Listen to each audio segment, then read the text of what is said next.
तो hello guys, आप सबका स्वागत है फैंटेस्टिक स्टॉक मार्केट में। तो आज मार्केट ने ज़्यादा कुछ किया नहीं है, आप लोग देखें टोटल साइडवेज ही रहा। ठीक है, टोटल साइडवेज रहा। मैंने आप लोगों को थर्सडे के बाद से ही बता रहा हूँ कि भाई मार्केट में कोई भी पॉजिटिव डाटा नहीं है, मार्केट बिल्कुल न्यूट्रल है। ठीक है, शुरुआत में तो लोगों को नहीं समझ में आ रहा था कि भाई ऐसे कैसे इतनी बड़ी ग्रीन कैंडलें बन गई और कोई भी पॉजिटिव डाटा जनरेट ही नहीं हुआ, ऐसे कैसे। लेकिन अब आप लोगों को दिख रहा होगा कि भाई कैसे नहीं कैसे। ठीक है, आप लोगों के सामने है रिज़ल्ट कि भाई मार्केट टोटल साइडवेज है, टोटल एक रेंज बना रही है। ठीक है, इसलिए बोलता हूँ डाटा को इतने हल्के में मत लिया करो, थोड़ा बहुत डाटा को समझने की कोशिश किया करो, काफ़ी बेहतर कर पाओगे। ठीक है, अब ज़रा बैंक निफ्टी की बात करें तो देखो बैंक निफ्टी में मैंने आप लोगों को कल 52,300 का लेवल दिया था कि भाई 52,300 एक बहुत इंपॉर्टेंट लेवल है, बहुत इंपॉर्टेंट। जब तक कि इसके ऊपर बैंक निफ्टी सस्टेन नहीं करता कोई फर्दर हमें तेज़ी देखने को नहीं मिलेगी। रीज़न क्या मैंने आपको बताया था, डेली टाइम फ्रेम पर हम चलते हैं तो आप लोग देख सकते हैं यहाँ पर जो बैंक निफ्टी था उसने ब्रेकडाउन दिया था। ठीक है, ब्रेकडाउन दिया था और केवल ऐसा नहीं है कि ब्रेकडाउन से ही ये लेवल बहुत इंपॉर्टेंट हो गया। यहाँ पर आप लोग देखें बैंक निफ्टी ने ऊपर जाने की कोशिश भी की थी लेकिन वापस नीचे आ गया, उसके बाद सेलिंग भी अच्छी खासी आई। तो इसका मतलब क्या है, यहाँ पर बड़े प्लेयरों ने सेलिंग की थी, बड़े प्लेयरों ने सेलिंग की थी। ठीक है, तो अब बैंक निफ्टी वापस उसी जोन में आ चुका है। तो इसलिए 52,300 बहुत ज़्यादा इंपॉर्टेंट लेवल रहेगा। जब तक कि इसके ऊपर बैंक निफ्टी सस्टेन नहीं करता फर्दर तेज़ी नहीं। ठीक है, यहाँ पर थोड़ा बहुत रेंज में ही हम लोग मार्केट को देखेंगे, यही मेरे शब्द थे और आप लोग देख सकते हैं बैंक निफ्टी ने आज वही काम किया है। और कल के लिए भी मेरे यही शब्द रहेंगे कि 52,300 के ऊपर अगर बैंक निफ्टी सस्टेन करता है तभी कोई आप लोग तेज़ी देखेंगे, वरना ये ऐसे ही थोड़ा बहुत रेंज में रहेगा। सेलिंग में आपको बता देता हूँ, सेलिंग का अगर बढ़िया मोमेंटम आना है तो उसके लिए बैंक निफ्टी को जो है 51,950 के नीचे निकलना होगा, 51,950 के। ठीक है, तभी कोई बढ़िया सेलिंग मोमेंटम आप लोग देखेंगे, वरना ऐसे ही थोड़ा बहुत रेंज में मार्केट पूरा दिन बिता देगी। अब कल क्या है, कल आप लोग जानते हैं फेड की मीटिंग है लेकिन रात में। ठीक है, ऐसा नहीं है सुबह है।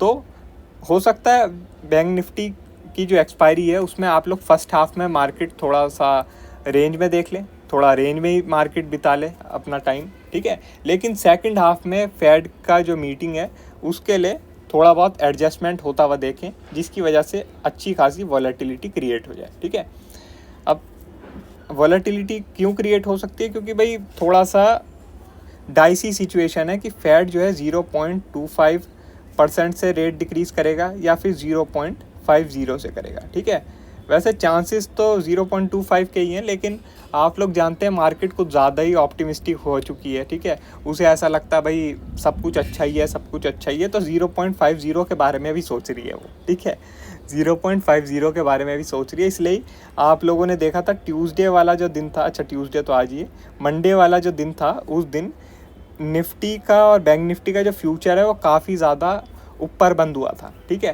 क्योंकि मार्केट कुछ ज़्यादा ही ऑप्टिमिस्टिक हो चुकी है, उसे ऐसा लगता है कि भाई बस पैसों की सप्लाई आती रहेगी और हम बाय करते रहें, पैसों की सप्लाई आती रहेगी हम बाय कर लें, आंखें बंद कर लें, कान बंद कर लें, जिस भी दाम पे मिले बाय कर लें। ठीक है, तो इसलिए निफ्टी और बैंक निफ्टी के फ्यूचर ज़बरदस्त तरीके से ऊपर गए थे, चाहे निफ्टी और बैंक निफ्टी के स्पॉट ने ज़्यादा कुछ मूवमेंट नहीं दिया था। ठीक है, तो इसलिए हो सकता है आप लोग सेकेंड हाफ में एक वॉलेटिलिटी देखें और फर्स्ट हाफ थोड़ा बहुत शांत आप लोग देख लें। ठीक है, तो अगर आप लोग ऑप्शन बायर हैं तो इस चीज़ का ध्यान रखना, और अगर आप ऑप्शन सेलर हैं तो बेटर यही रहेगा कि आपने अगर फर्स्ट हाफ में पैसा कमा लिया तो सेकंड हाफ से बच के रहें। ठीक है, अब ज़रा हम निफ्टी की बात कर लेते हैं। तो निफ्टी में तो मैंने आप लोगों को भाई 25,440 का लेवल बता दिया था। ये लेवल मैंने आपको बहुत पहले बता दिया था और ये आज तक भी वर्क करे जा रहा है, आज तक भी वर्क करे जा रहा है। जब भी निफ्टी इसके पास आ रही है गिर रही है, जब भी निफ्टी इसके पास आ रही है गिर रही है। लेकिन ऐसा नहीं है कि उसके गिरने से आप लोग कुछ पैसा कमा लें, क्योंकि टोटल रेंज चल रही है, टोटल रेंज। ठीक है, ऑप्शन बायर के लिए बहुत मुश्किल है यहाँ पे पैसा कमाना, टोटल रेंज। और ऑप्शन सेलर के लिए भी आसान नहीं है, क्योंकि जो कॉल के ऑप्शन है वो डिके हो नहीं रहे और पुट के ऑप्शनों में थोड़ा बहुत डिके हो रहा है। तो अगर उसे निफ्टी में कोई डिप मिल रही है और वो फिर पुट ऑप्शनों को सेल कर रहा है तो ही उसका पैसा बन रहा है, अगर ऑप्शन सेलर है, वरना तो कुछ नहीं बन रहा है। ठीक है,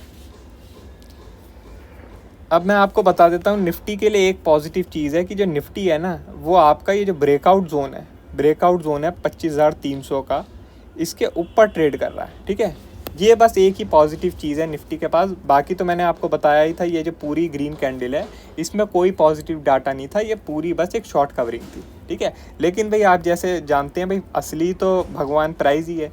तो प्राइस तो 25,300 के ऊपर है, 25,300 के ऊपर है। ये जो ब्रेकआउट जोन है इसके ऊपर ट्रेड कर रहा है। ठीक है, तो ये एक पॉजिटिव चीज़ है। इसकी वजह से हो सकता है भाई एक और भी तेज़ी देखने को मिल जाए, और वो काफ़ी फास्ट हो सकती है, काफ़ी ज़्यादा फास्ट। ठीक है, तो इसलिए आप लोग इस जोन में ब्लाइंड सेलिंग नहीं कर सकते, ये हमेशा याद रखना।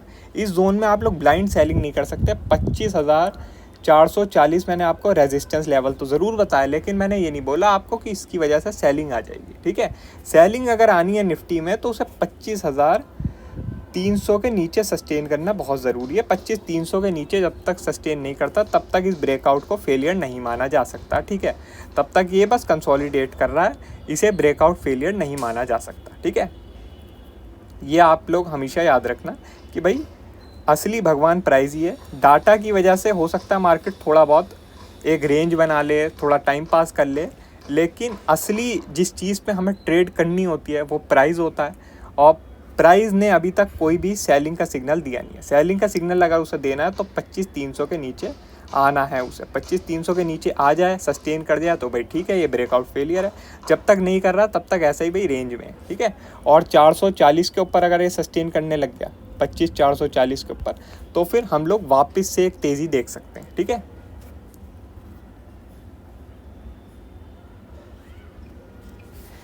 बाकी आप लोगों ने देखा भाई इंडिया विक्स ने थोड़ा बहुत अब ऊपर जाना शुरू कर दिया, चाहे 1% गया, लेकिन थोड़ा बहुत तो आज तो कोशिश की, वरना हर रोज़ तो रेड में ही बंद होता था। आज बहुत टाइम बाद ग्रीन में बंद हुआ है। ठीक है, और आप लोग देखें लॉन्ग टर्म ऑप्शन भी आज ज़्यादा नहीं गिरे हैं, थोड़ा बहुत ही गिरे हैं, 2-2%, 3-3%। ठीक है, अब इंडिया विक्स ने एक बारी भाई आपको 3-4% का दिखा दिया मूव, 3-4% का दिखा दिया, तो लॉन्ग टर्म ऑप्शन में अच्छा मूव देखने को मिलेगा। ठीक है, तो अगर आप एक ऑप्शन बायर है तो लॉन्ग टर्म ऑप्शन पे थोड़ा आप फोकस कीजिए। फेड का इवेंट भी आ रहा है, मेरे हिसाब से कल जो है विक्स को ऊपर जाना चाहिए, और ये सारे जो लॉन्ग टर्म ऑप्शन है वो आप ग्रीन में देखें। मैं ये नहीं बोल रहा कि आप जो है कॉल का भी ग्रीन में देखें, पुट का भी ग्रीन में देखें, लेकिन आपका जो भी व्यू है उसके हिसाब से लॉन्ग टर्म ऑप्शन में ट्रेड कीजिए, आपको विक्स का बेनिफिट मिल सकता है। ठीक है, यूएस मार्केट की बात करें तो भाई अभी तो ज़्यादा कुछ दिख नहीं रहा है। ये डाउ फ्यूचर पता नहीं कहाँ से 500 पॉइंट दिख रहा है, लेकिन मुझे लगता है ये शायद थोड़ा गलत है। 500 कहाँ से हो गया। ठीक है, अपना गिफ्ट निफ्टी थोड़ा ऊपर है, देखते हैं अब कहाँ ओपन होते हैं। लेकिन मैं आपको बता देता हूँ, अभी अगर हम कोई गैप अप या गैप डाउन ओपन भी होंगे तो बहुत चांस रहेगा कि हम वो गैप फिल कर लें। तो इसलिए आप ये मत सोचना कि गैप अप हो जाए तो गैप अप कंटिन्यू हो जाएगा, गैप डाउन हो गया तो गैप डाउन कंटिन्यू हो जाएगा। अभी उस चीज़ का चांस थोड़ा कम रहेगा।